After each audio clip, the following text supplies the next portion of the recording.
Howdy y'all, Fast Force 289. And so tonight we're going to just jump right into it. I'm going to show you how to replace a fan belt. We're working on my 1968 Ford Fairlane. And if you look, you see how this belt is dry rotted? You can see like cracks in it and everything. It's seen better days for sure. So we're going to replace that. Very simple, very easy. It's only 2 bolts. One here you got to loosen, and then one down here at the bottom, and then the alternator will fall over and you just pop it off and slip a new one on. You're done. If you had power steering, it'd be the same process. So yeah, let's jump right into it. So this is the belt that I picked up from O'Reilly's. It's Master Pro. It's not top of the line, most expensive belt you can buy, but it's a good belt. I've used their stuff before. I've never had a problem with anything Master Pro. Let's start with the top bolt here. I'm gonna just loosen. All you have to do is loosen this one, and we'll loosen the bottom one, and that'll pivot over. Push the alternator down, and the belt should just slip right off. You want to get it off your bottom pulley and off your water pump. And this is, I got this electric fan. I'm gonna have to fish it around between the pulley here and the electric fan, which ain't a big deal. If you got a regular fan, you just feed it around the fan. Okay, so as I was taking my alternator belt off, I noticed that the spacer here is not right. It's like something that somebody made. It's 2 pieces, got a washer. I don't like it. So I'm gonna take that off. And I have this spacer here, which is the proper spacer for these cars, and it goes here and it'll take up that slack and it'll be right. So we're gonna go ahead and change that while we're this far along. You just gotta pull the top bolt here off. So I got my piece all cleaned up.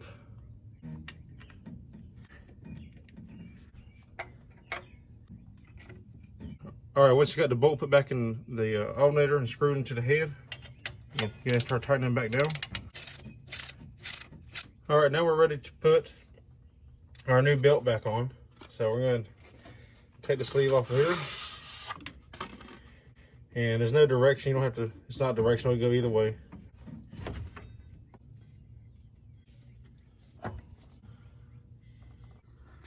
You gotta love this kind of stuff.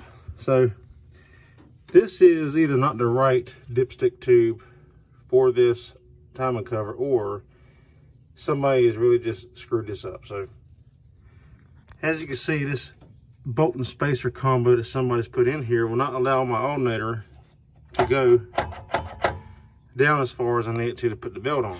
So I'm just gonna pull this bolt out, and then I can move the alternator over more like I need to. All right, now once we got our top and bottom bolt in, and you want to leave it loose where you can still pivot this back and forth, now we're gonna put the belt on.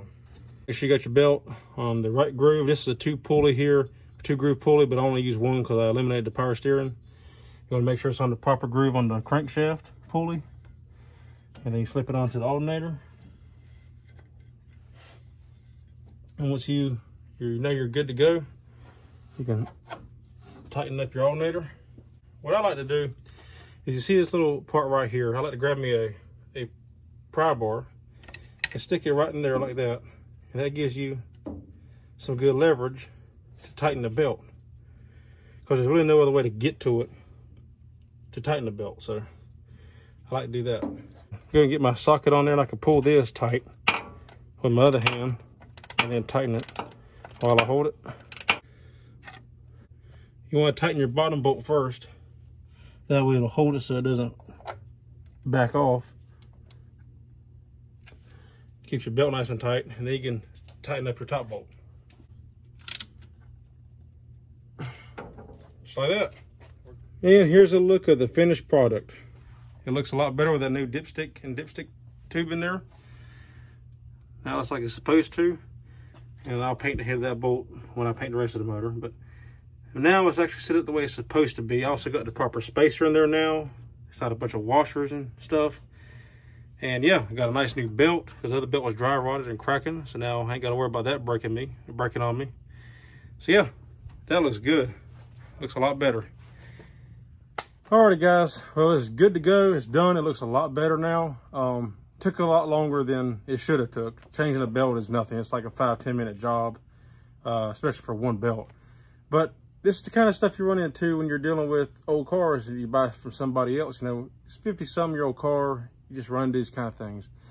And for the most part, it can be fun, really, and challenging, which is a good thing. It gives you a challenge, and it's fun because now you get to change it and make it right. Like, I like being able to find something that's wrong and fix it and make it right the way that it's supposed to be, or just make it look better, or whatever the case may be. And this is another one of those things where you just run into, it's like, you know, damn, now I got to fix this. But hey, you know, you just work with it, you deal with it, you fix it.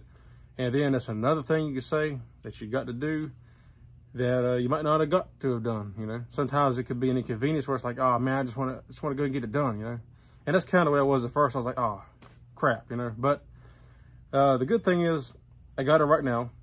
A new dipstick tube, new dipstick. Now I can actually check the oil. I was always wondering if that was the right dipstick or not, because I didn't know. I don't think it ever read right properly, to be honest with you. Now I know it'll read right. So that'll be good to know. We're good to go. Now we're back on the road. All right, so as always, thank y'all for watching. I appreciate it. Give me a thumbs up, like the video if you like the video, and subscribe if you have not already subscribed. I would appreciate it. It helps me out. And leave a comment down below. Tell me what you think. And as always, y'all have a good night, and I'll see you next time.